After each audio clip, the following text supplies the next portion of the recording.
Home Box Office has asked the Boxing Writers Association of America to cast their votes for the 3 best fighters of each division, then the best fighter of each division, and finally, the greatest prize fighter of all time. And you can match your picks against these experts. And speaking of experts, working with me, author, sportscaster, Larry Merchant. Larry, welcome again on Home Box Office. And Bill Gallo, the president of the Boxing Writers Association of America. Bill, how do you become a member of the Boxing Writers Association? Well, they're newspapermen from all over the country, and they work for newspapers or magazines. But they're people who cover boxing on a steady basis. And Larry, we're all matching eras here. We're going back. We had some films all the way back to 1897. How do you feel about matching boxers 40, 50 years ago compared to those of nowadays? Well, it's sort of like matching singers or actors. How do you compare Barrymore with Brando and Brando with De Niro? It's awfully difficult, but we do have the evidence on film. Which is quite a standard for measuring boxers, the movies. And we're going to now show you a montage of the lightweight division as we start off with our finale. And we had some outstanding lightweights, so let's just take a look at a few of them.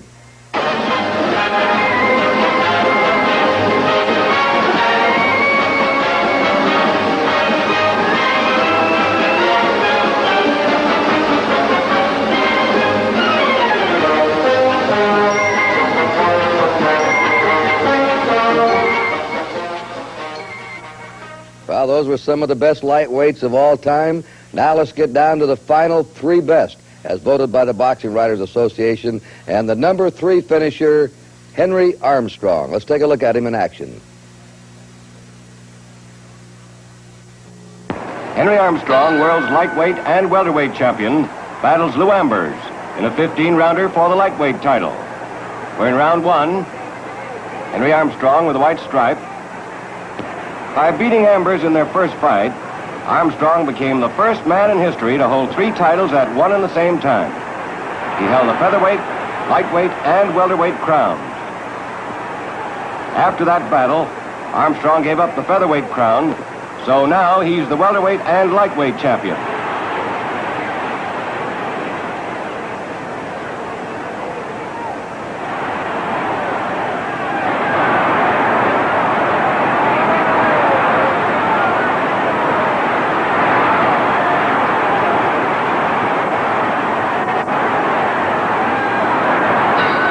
The end of round 1.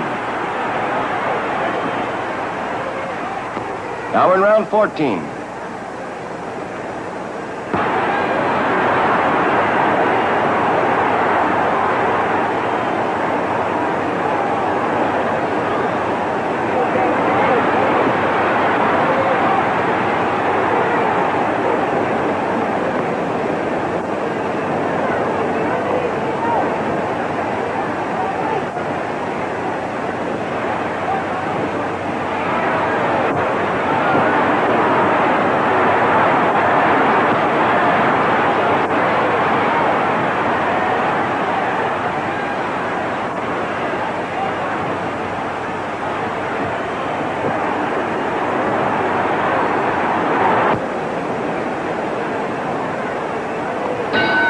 The end of the fight.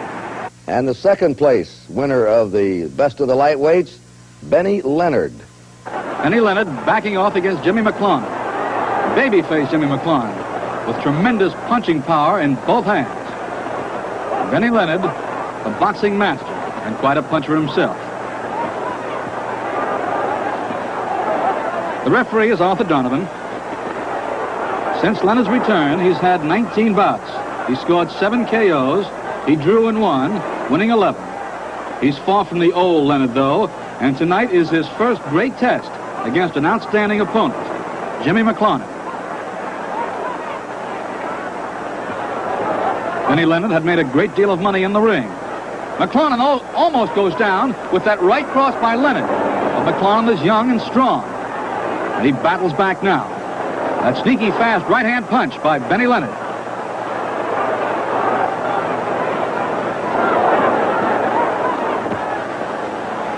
Round 4.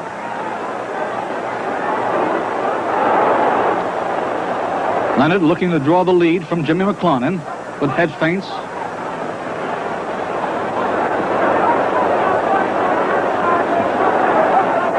Leonard, the dancing master, showing some of his former foot brilliance now. Moving smartly in and out of range.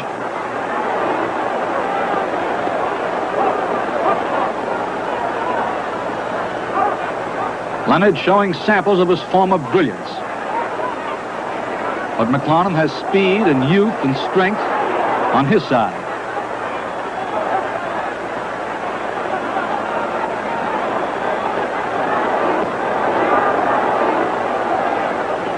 Jimmy McClonan, one of the headliners of the day against Benny Leonard, the great old pro.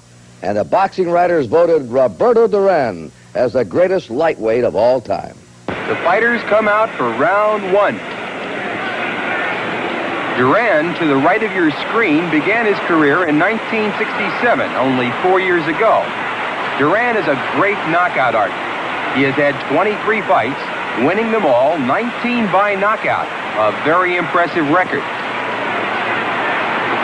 This is Roberto's 6th fight this year. None of the opponents he has faced this year have been able to go the distance.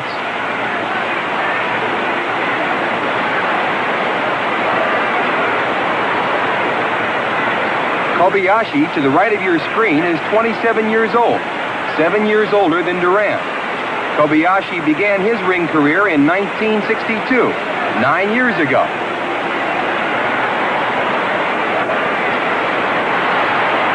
A good exchange here in round one.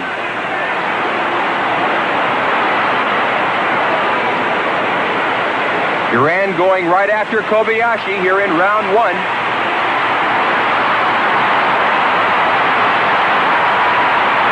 Blistering exchange here in round one. Roberto Duran trying to end it all.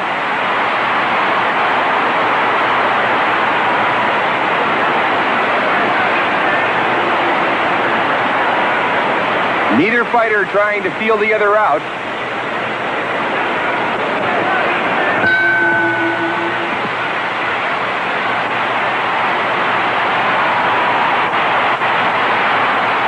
Duran has dynamite in both hands, and he's showing it tonight.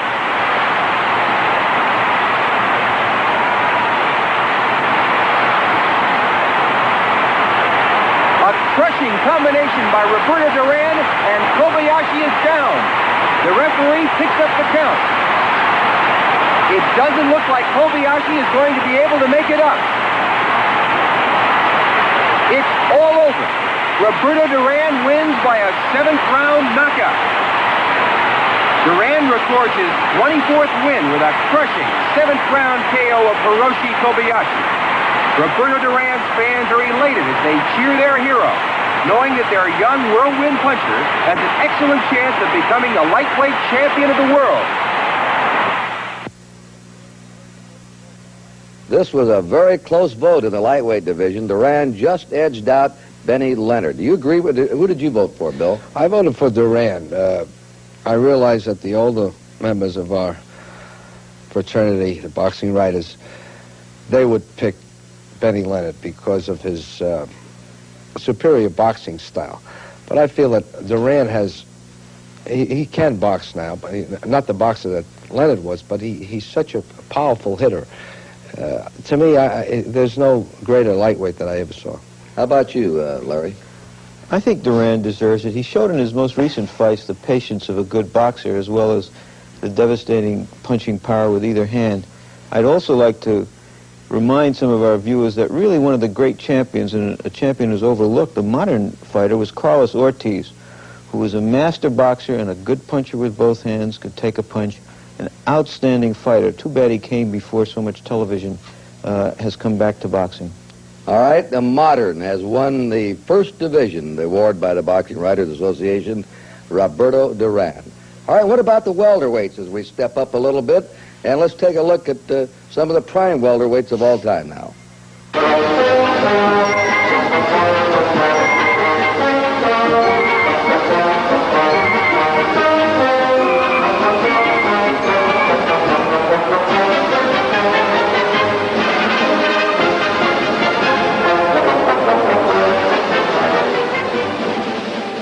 All tonight the best three in the welterweight division.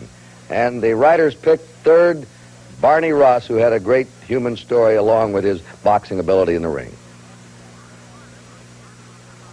McLarnon, wearing a shamrock on his trunks, is 31 years old. He was born in Ireland and is 6 years older than Ross, who is 25.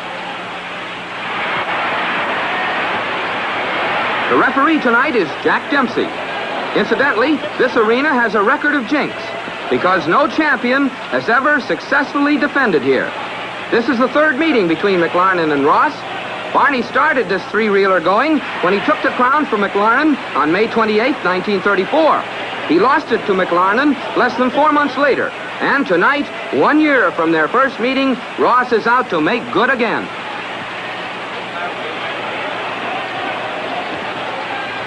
McLarnon on the right is the shorter man, standing 5 foot 5.5, whereas Ross measures 5 feet 7.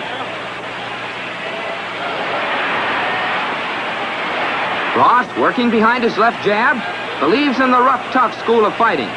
McLarnon, they say, has the face of a choir boy and the heart of a killer.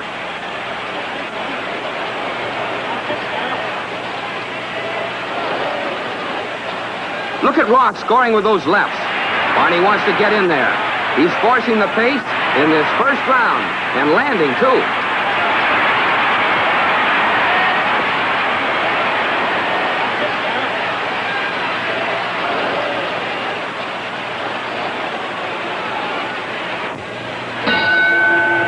You can see Ross is tired. Watch him lean on McLarnon while tying up the champion.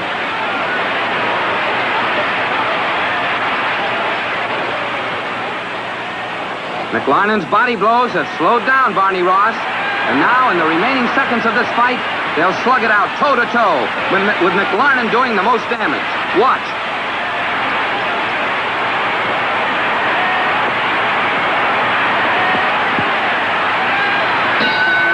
It's all over, and here's a breakdown on the scoring.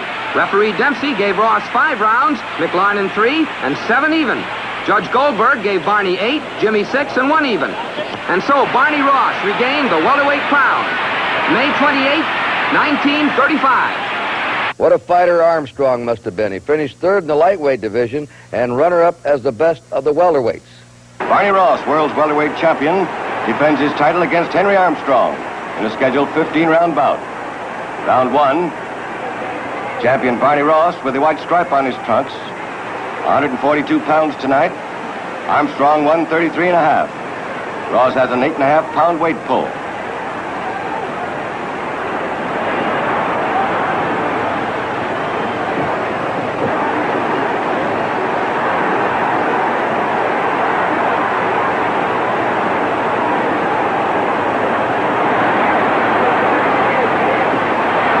Ross installed the favorite tonight, 2-1.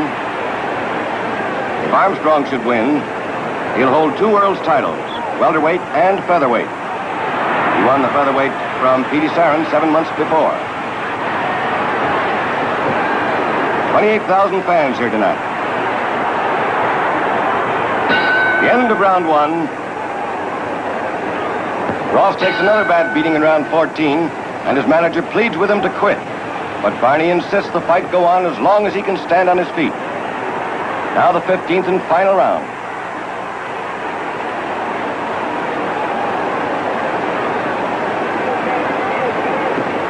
Armstrong practically unmarked after 14 furious rounds. He's just as fast, throwing just as many punches as when the fight started.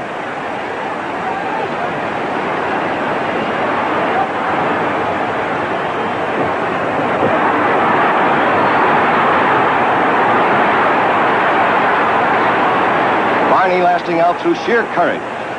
If this is his last fight, he wants to make his exit standing up.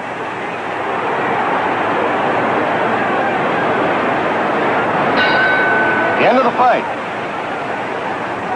And the end of a truly great champion.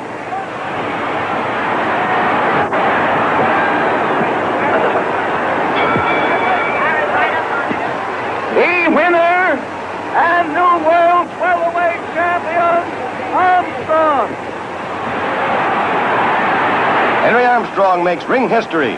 becomes the first fighter to hold both welterweight and featherweight titles at the same time.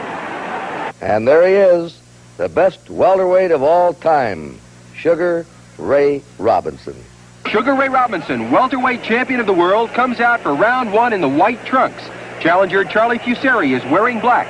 The champion began his ring career professionally in 1940, 10 years ago. Ray, at 30 years of age, is giving away 5 years to the younger Fusari. As an amateur, Robinson won the Golden Gloves featherweight title in 1939 and lightweight title in 1940. Ray's amateur career consisted of 85 fights, of which he won 69 by KO, 40 of them in the first round.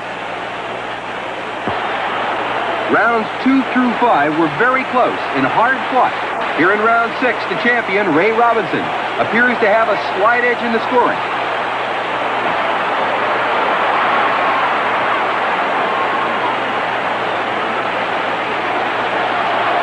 A hard right sends Fusari to the canvas.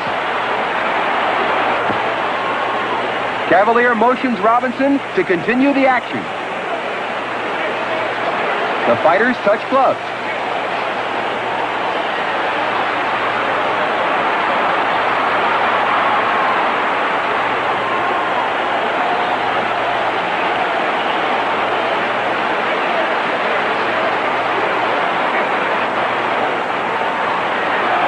A sharp combination by both fighters.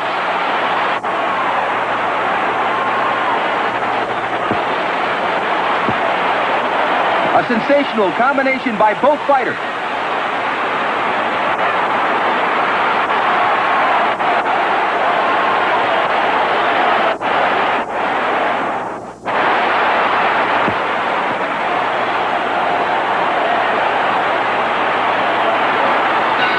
There's the bell, ending this World Championship contest.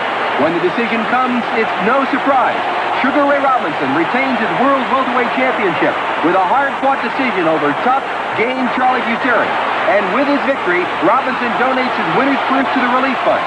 Walter Winchell, representing the fund, accepts Robinson's donation.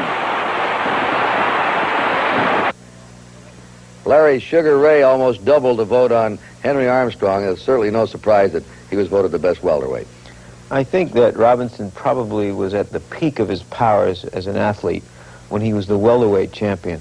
When you think that a man who was beating everybody at 147 pounds could go on and beat everybody at 160 pounds when he became middleweight champion, tells what an extraordinary athlete he was. Now, I know, Bill, you were a great admirer of Sugar Ray Robinson. Yes, and just to go further with that, here's a man who had those 2 titles, and he pretty nearly became the light heavyweight champion of the world. If he wasn't wilted down by the heat that night in the 14th round, he would have taken Joey Maxim's title, and it would have been very interesting to see how he would have progressed as a light heavyweight champion. And let's step up now to a very interesting division, the middleweight division. And let's take a look at some of the top middleweights of all time.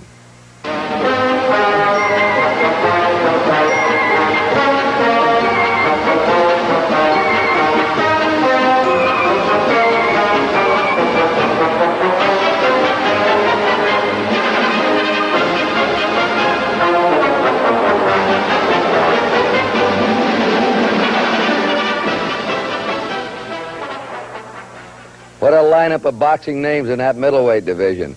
And the man that finished third, colorful nickname, Colorful Fighter, the toy bulldog, Mickey Walker. Walker, with his back to us, loses no time as he rushes Tommy Milligan with lefts and rights and sends him to the canvas. Milligan is the British Empire middleweight champion, out to capture Mickey Walker's crown as middleweight champion of the world. Milligan's up, and Mickey Walker, the toy bulldog, closes in with lefts and rights. Walker likes to move in close, soften up his man on the inside, then move away and throw barrages.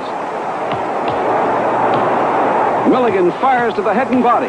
Earlier, he beat Ted Kid Lewis in 20 rounds, a feat achieved by very few men over a period of 25 years. The purse tonight, $100,000, winner take all.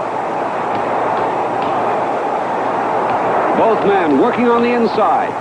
2 good middleweights punching toe-to-toe. Walker to become one of the greatest welterweights and middleweights in the history of the division. A right right drops Milligan.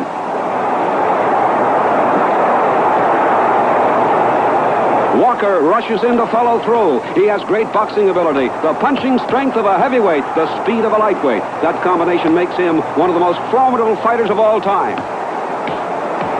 Now watch a left-right combination by Walker. Drop Milligan again.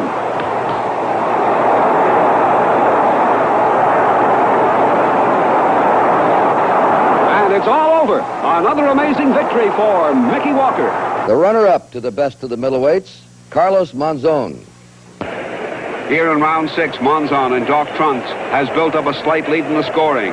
Challenger Jose Napoles in red is trying to fend off the heart-punching middleweight title holder. Middleweight champion Monzon is exactly 6 foot tall, which gives him an enormous reach advantage over the 5 foot 7 inch Jose Napoles. Monzon is known as a deadly right-hand puncher, while welterweight champion Jose Napoles is considered a master boxer puncher.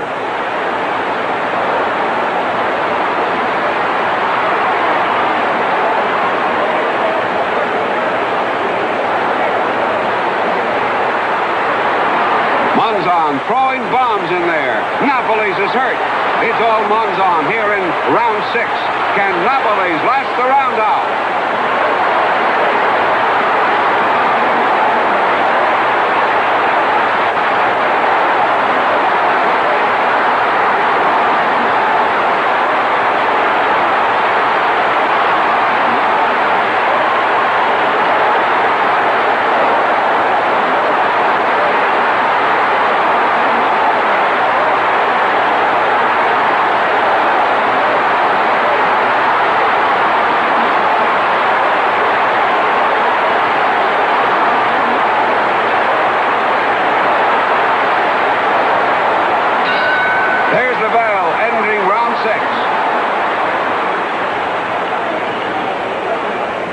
Jose Napoles cannot answer the bell for the 7th round. In this battle of champions, Carlos Monzon retains the middleweight championship of the world with a 7th round knockout over Jose Napoles.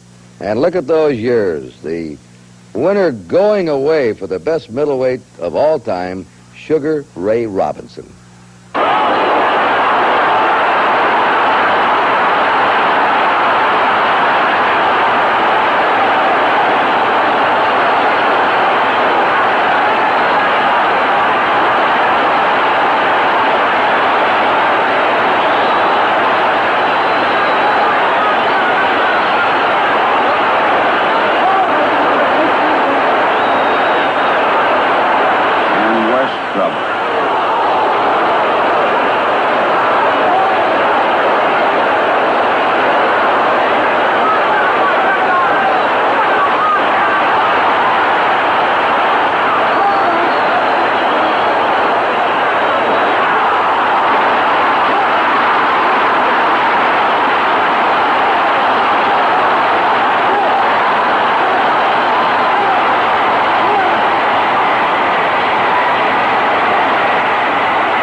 The winner and the new middleweight champion of the world, Sugar Ray Robinson.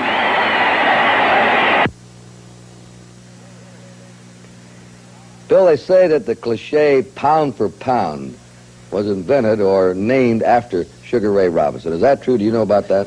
Yeah, I think it was. I think they started using that cliche when Robinson came around. I think Duran owns that distinction. now. Mm-hmm. But when you say pound for pound, immediately you think of Sugar Ray Robinson. Is that right, Larry? You remember? I think so. And then, of course, when he was coming up, everybody considered Joe Louis was the greatest name in boxing, the greatest attraction. And you had to give something to Sugar Ray Robinson because he was such a great athlete. But I think in that fight against, the second fight that he fought against Randy Turpin, you saw what all of these champions are made out of, the great spirit that they have, that fieriness when they need it, because he was about to lose for a second time to Turpin with a cut eye, and he came on as few seldom saw him when he just had to go and knock out a fighter, because he was not a man who felt that he had to knock out every fighter. He didn't. He took a knockout if it came. Greatest champ, or the greatest division champ of all time. How do you grade a fighter? Well, of course, there's boxing ability, the ability to take a punch, the ability to throw a punch, to land the punch, his punching power. And this guy had all of that. He had, putting it all together, he was perfection in all those areas. And he's certainly going to figure later on in this show, a strong challenger. We'll see how it comes out in the poll, as the best fighter of all time. He was the closest to the perfect fighter. You think there'll ever be another one like him? Oh, well, there's always somebody else, but I don't see any in the horizon that has all that, except maybe Durant. But Durant doesn't box the way this fellow did. I was a little surprised that Carlos Monzon was rated second. He was an outstanding fighter, at great height, 6 feet tall for a middleweight, could stand outside most middleweights and punch them with his best punch from a distance. But I think there are people who would dispute the fact that he was the second best and better than somebody like Mickey Walker. All right, let's go up in poundage again. And we're now going to move in and take a look at some of the very best men who ever fought in the light heavyweight division.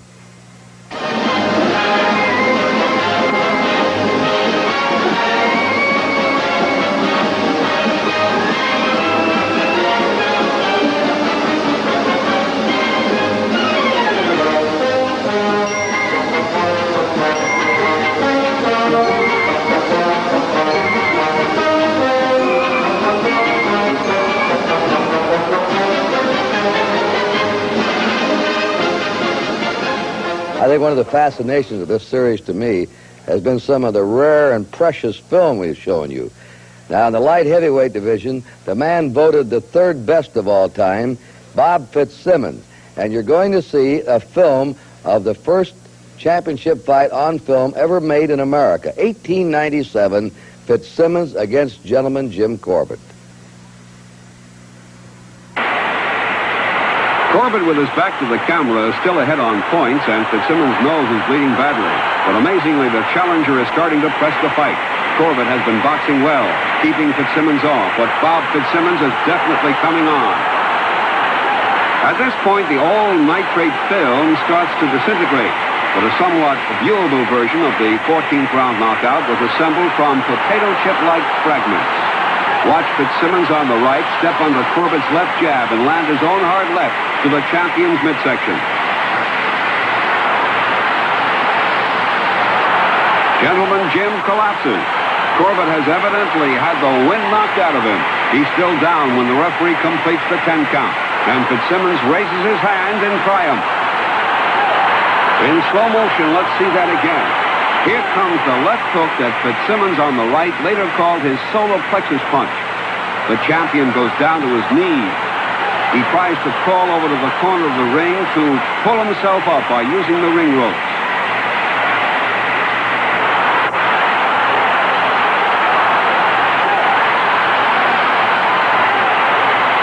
Meanwhile, Fitzsimmons stalks around, keeping a close watch on his progress. The referee and timekeeper, Masterson, seems out of sequence, but it is obvious that Corbett will not beat the count. Gentleman Jim has lost his heavyweight crown. Marvelous light heavyweight, Billy Conn, the laughing, happy, handsome Irishman from Pittsburgh. Patina with a white stripe on his trunks. He's a southpaw. Emilio the Mighty, they call him.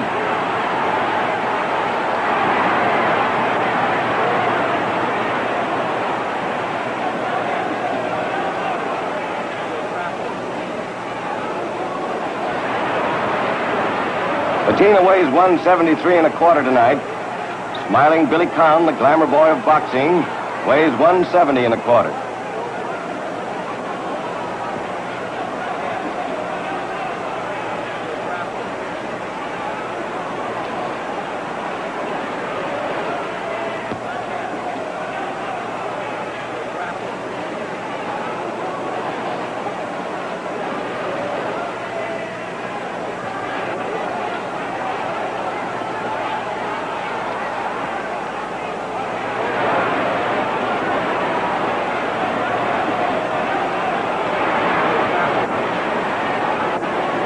Round 15, the final round of this battle for the world's light heavyweight championship between Billy Conn, the Pittsburgh Flash, and Emilio Patina.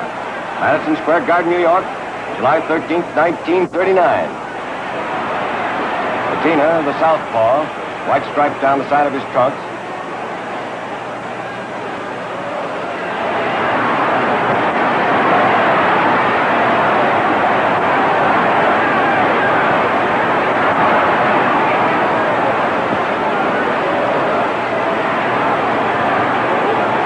The end of the fight, it's all over.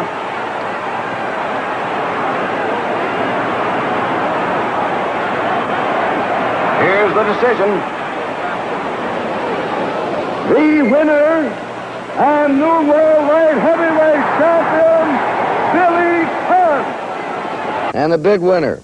He had a long reign, and he is voted the best light heavyweight of all time, Archie Moore. Light heavyweight champion Archie Moore runs into a rough Yvonne Durrell. A short right drops Archie early in round one.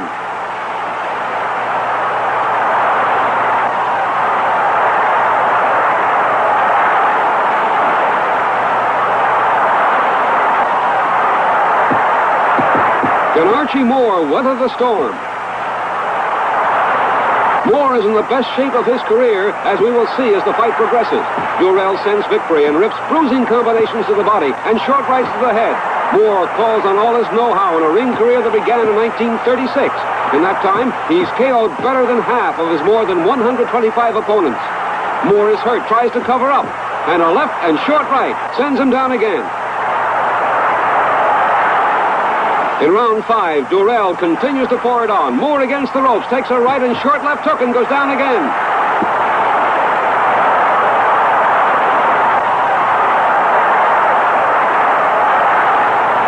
In round 7, Durrell suddenly tires and Moore comes on. It's Moore working quickly with short punches to the body, then switching to the head. Moore knocks Durrell down with a left and right and left. Now Durrell is in trouble.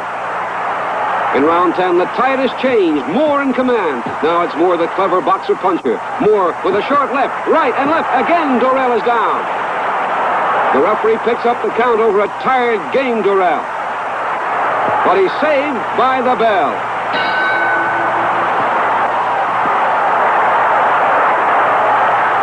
In round 11, light heavyweight champion Moore gets home again with a left, right, left, and defeats Yvonne Durrell, coming far behind and almost out in round 1 to do it. As Moore would remark after the fight, this was my finest hour. Interesting division, Bill. It was sort of a manufactured division, wasn't it? The light heavyweights? Yes. Yeah, because they were the people who just weren't heavy enough. But it's kind of a division where too many fighters don't want to be in, actually, because the money really isn't there. The heavyweights really take it away from the light heavyweights. But there have been some great ones. Not much doubt in your minds about Archie Moore? Well, some people could raise doubts. For example, Ezzard Charles, long before he became the heavyweight champion, beat Archie Moore, when few people would fight, much less could beat Moore. But I think Moore will be remembered for being, perhaps before Muhammad Ali, the most colorful verbal fighter of all time. He was a tremendously entertaining character, and he could do everything in the ring also, as box, punch with either hand, take a punch, and he was combative, as many people remember his wonderful fight against Rocky Marciano. How about Billy Conn as a light heavyweight, Bill? Well, I thought he was a great boxer. He was my choice. Of course, the thing with him was that he got a little careless with Joe Louis in that 13th round, if you remember. But he beat just about everybody, and boxed that little more punch, a little more weight, and he would have been a great heavyweight. All right, now we're going to move into the heavyweights. And a lot of marvelous heavyweights with names that will always be remembered in this country and have been remembered since before 1900. Let's take a look at some of America's top heavyweights of all time.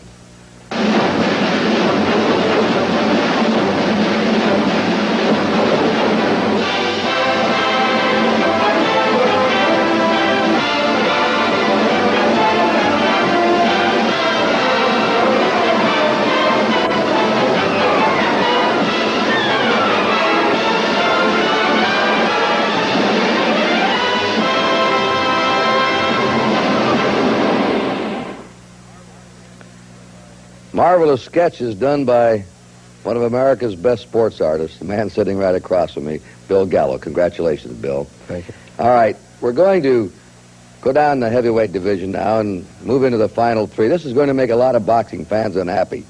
The boxing writers did not pick Jack Dempsey into the final three. He just missed out. And because he was such a colorful and great champion, we wanted to show him in action anyway. And here he is against another heavyweight champ, Jack Sharkey. That's Dempsey to the left of your screen in the striped trunks, giving Sharkey a real going over at close quarters. Look at the ex-champion work away at Sharkey's midsection. Sharkey turns to the referee to protest, and Dempsey lands a left hook that throws the younger man. Sharkey is writhing on the canvas in obvious pain. The referee continues to shout the count. 8, 9, 10, that's it. Jack Sharkey is assisted to his feet by Dempsey, but let's look at that controversial knockout again in slow motion. Watch Dempsey get in those body blows. Now Sharkey turns to the referee, and Dempsey lands that left.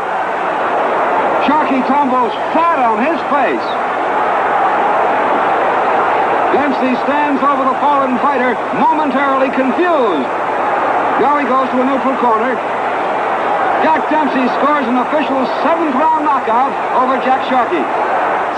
You know, Kurt, I think we ought to pay homage to Jack Dempsey. He was such an enormous mythic figure in this country in the first half of the century, second really only to Babe Ruth. You know, you're right. Of all the things that have happened to me in sports, one of my finest memories is still goes all the way back to when I was a little boy, when Dempsey was on his way to fight Tuning, the famous fight in Chicago, and he came through on the Union Pacific Streamliner in Cheyenne, Wyoming. Cold morning, and we had a half-hour labor, and 1,000 youngsters were there. And he got off the train in his bathrobe, and he went down and shook hands with every one of us. I remember looking up in that face, and I said, "Hi, champ." I said, "Hello, kid, how are you?" And he went right down the line. But he really did have a mystique with everybody in the country. Well, he didn't finish in the top three, but a colorful champion. So let's move now to the final top three finishers by the boxing writers of the greatest heavyweights of all time. Number 3, retired, undefeated, and there are going to be a lot of unhappy fans about him finishing third. And we're talking about Rocky Marciano. Going into tonight's fight, Rocky Marciano in dark trunks has had 36 professional fights, winning all of them, 31 by knockouts. Blaine has a big win over Jersey Joe Walcott and a knockout win over the hard-punching Bob Satterfield.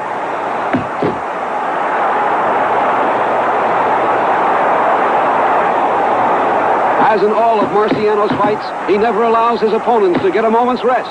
This has been his trademark.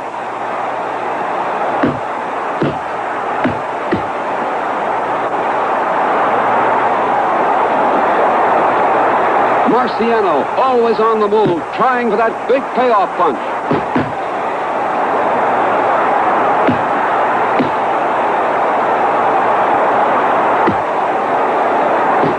When Marciano has an opponent hurt, that is when he is most dangerous.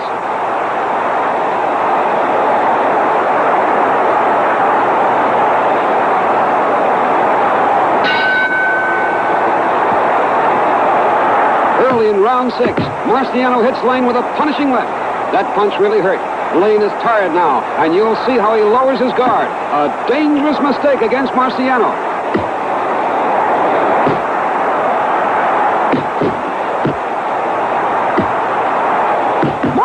Marciano throws a short right, and Lane goes down and out. Marciano knocks out the rugged Rex Lane in 6 rounds. The writers voted the runner-up as the best heavyweight of all time, Muhammad Ali. In rounds 1 through 5, the champion built up a commanding lead with accurate punching to the head. Here in round 6, Ali in the white trunks will be looking to end it. Muhammad Ali is considered to be a master boxer who's constantly on the move, avoiding punishment using his blinding foot speed. Many boxing authorities have stated Ali's boxing style is based on self-preservation. Ali won the heavyweight crown 2 years ago with a 7th-round knockout of Sonny Liston. Cooper is cut badly above the left eye. The referee is keeping a close watch on Henry.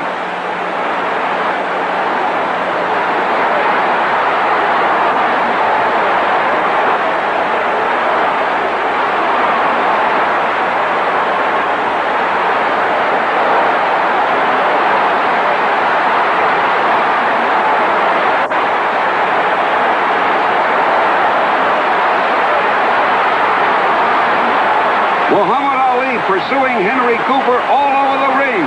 Ali throwing bombs at challenger Henry Cooper.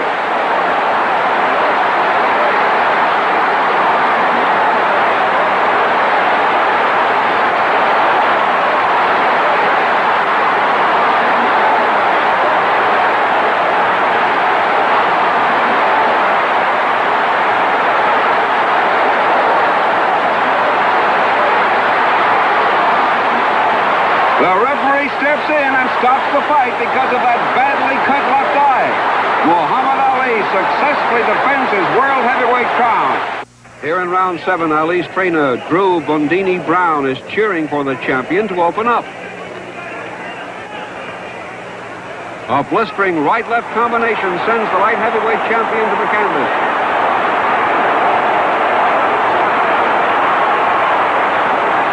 Foster rises at the count of 8, and the referee wipes his glove.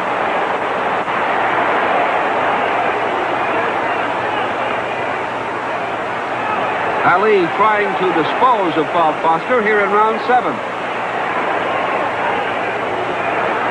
A lightning quick combination staggers Ali.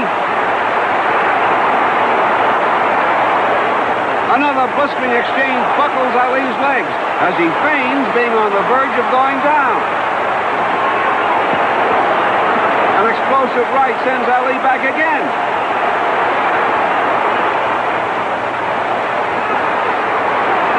A devastating 1-2 combination drops Foster for the 2nd time in this dramatic round 7.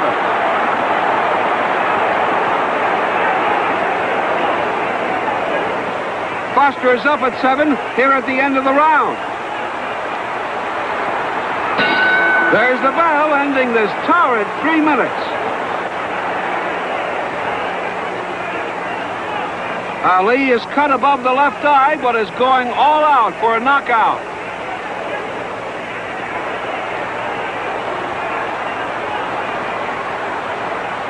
A jolting right hand to the jaw sends Foster down again. The referee sends Ali to a neutral corner and picks up the count, but it's all over. Muhammad Ali knocks out light heavyweight champion Bob Foster and puts himself in line for a shot at the heavyweight crown. So that leaves us no great mystery. The best heavyweight fighter of all time is voted by the boxing writers Joe Louis. It's February 21st, 1935. Dynamite punching Joe Louis takes on the clever boxing Lee Ramage in Los Angeles. Louis is wearing the dark trunks with white stripe. Lee Ramage in the all-dark trunks.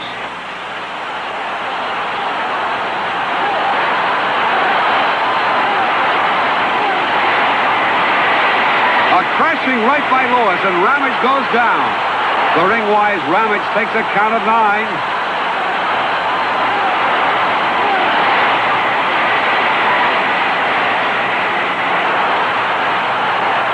Louis moves in, looking for a quick knockout here in round 2. This is the 3rd bout this year for the young Brown Bomber.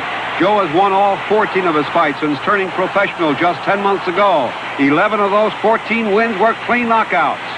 Joe Louis, as you can see, was all business. There was a no-nonsense attitude at all times in the ring. No wasted effort. A tremendous left hook by Louis, and Ramage goes down. Louis with a barrage of combinations settles the issue. It's all over. Joe Louis scores a devastating second-round knockout. Joe Louis was the aggressor in rounds 2 through 7 and is ahead on points here in round 8.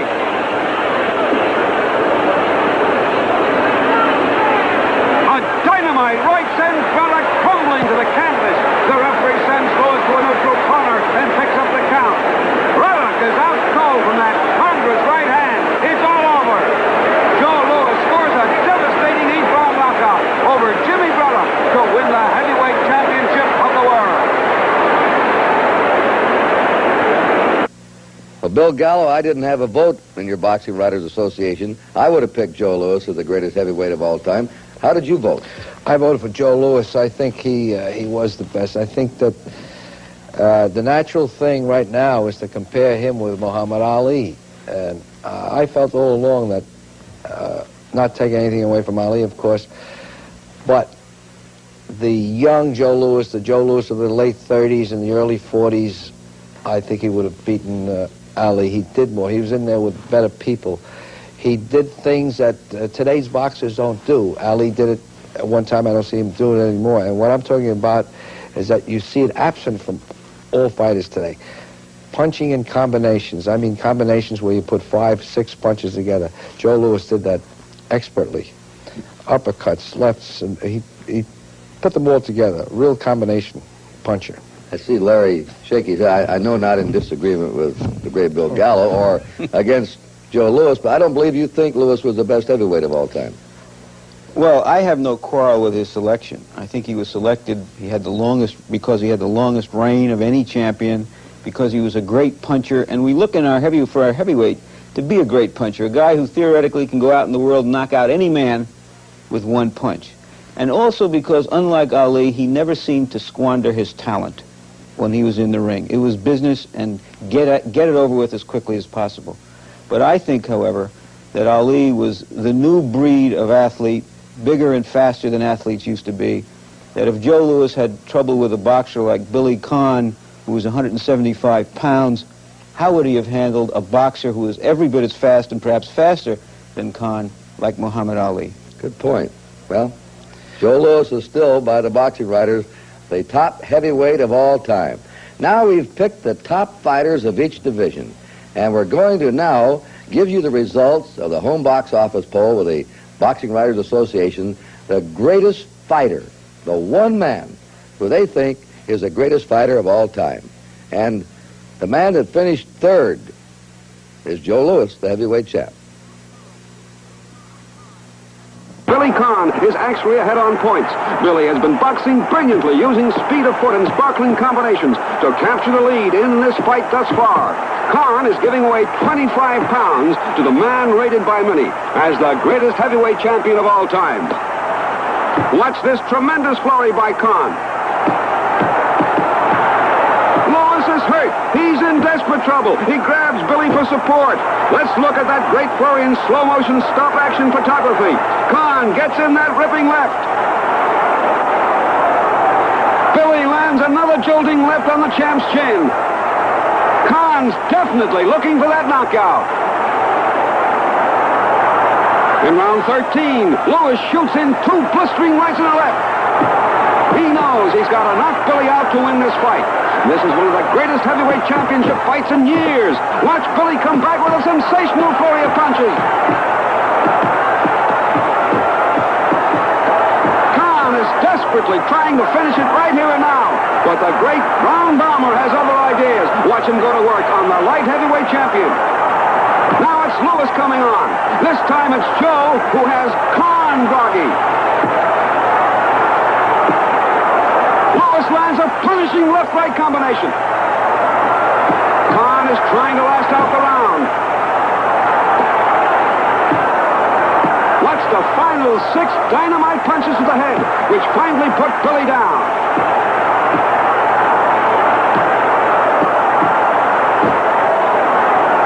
As the referee calls off the count, Billy will vainly attempt to rise before the fatal 10, but he doesn't quite make it. In sensational fashion, Joe Louis successfully defends his World's Heavyweight Championship against the magnificent light heavyweight champion of the world, Billy Conn.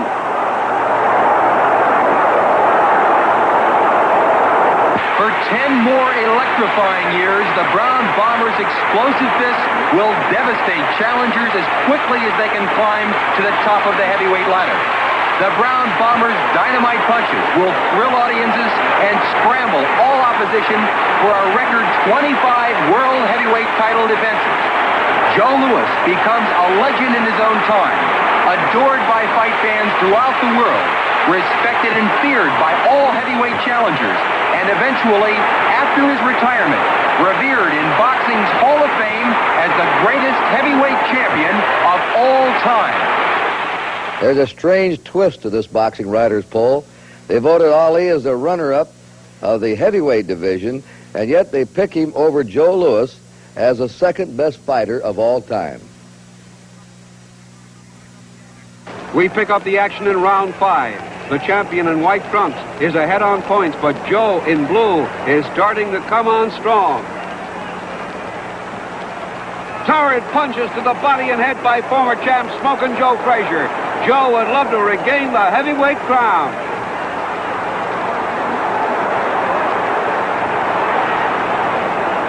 Here in the 14th round, it's still very close. A torrent of blistering punches staggers the former champion. Joe Frazier in trouble here in the 14th round.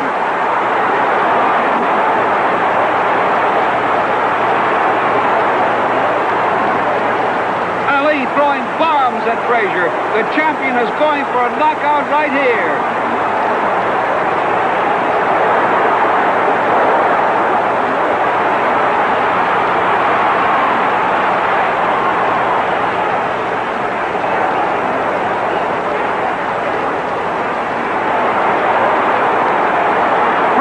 Staggered again. It's unbelievable that Joe Frazier is still standing.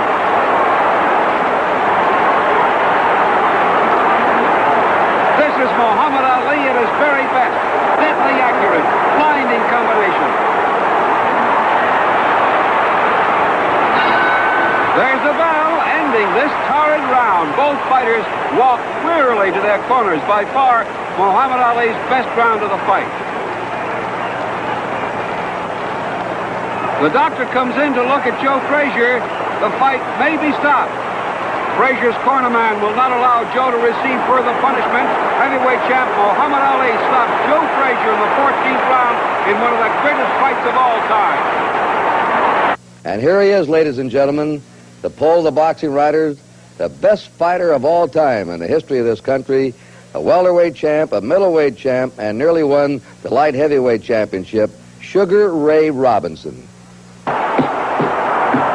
Robinson in white trunks and LaMotta have fought 5 times before, and LaMotta won only one of those fights. LaMotta is determined to hold on to his title, and here in round 11 tries to end it. Backing Robinson against the ropes, he opens up. Now LaMotta really pours it on. Robinson getting hit from all angles, but the gallant welterweight champion can take it as well as give it. He takes everything LaMotta can throw, and then, showing why he's one of the greatest fighters of all time, comes back punching furiously. These are 2 great champions at their fighting best.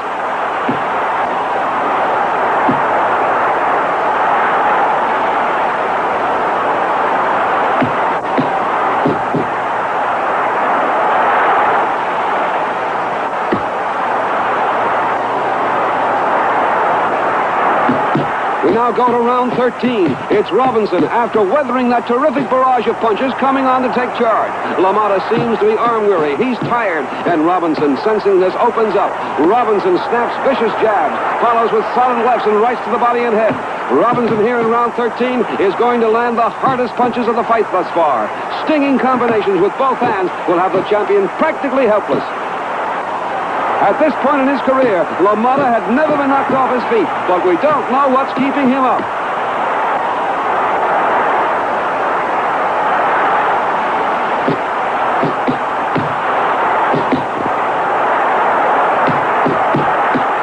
The referee wisely stops the contest when LaMotta is unable to defend himself. Sugar Ray Robinson rallying from the brink of defeat. wins the middleweight championship of the world from a courageous Jake LaMotta. You know, Sugar Ray Robinson won by a vote of 4-1 over Muhammad Ali as the greatest fighter of all time. Now, is Sugar Ray your man, Larry? I think so. I've never seen an athlete who brought more to his job, his performance, than Sugar Ray Robinson. Not only as an athlete, but his glamour as a performer as well. How about you, Bill? I agree, and he's the best. He's the best thing I've ever seen in the ring. And I was talking about combinations before. Now, there's a man that could throw combinations better than anybody. He could box, he could punch, he could take a punch.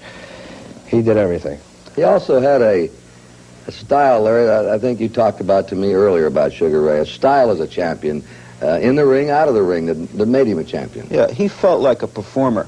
I think he might have been the first athlete, or certainly the first boxer, that really felt this rapport with the audience. It wasn't just fight fans, it was an audience out there. The way he bowed to the audience, the way he carried himself away from the boxing arena with the entourages and the cars and so on and so forth. And I want to add that he was a great businessman, too, you know, for himself. The only people he really gave headaches to were promoters and signing a contract. He had trouble with contracts, didn't he? We want to thank Larry Merchant and Bill Gallo for working with us on this show. We hope you've enjoyed this series. You've seen history, you've seen the best, and you've seen some of the rarest film in all sports that is available in America today. And so, we have crowned, through the Boxing Writers Association, the best fighter of each division, and Sugar Ray Robinson as the greatest prize fighter who ever lived. On behalf of Home Box Office Television, Kurt Gowdy saying so long.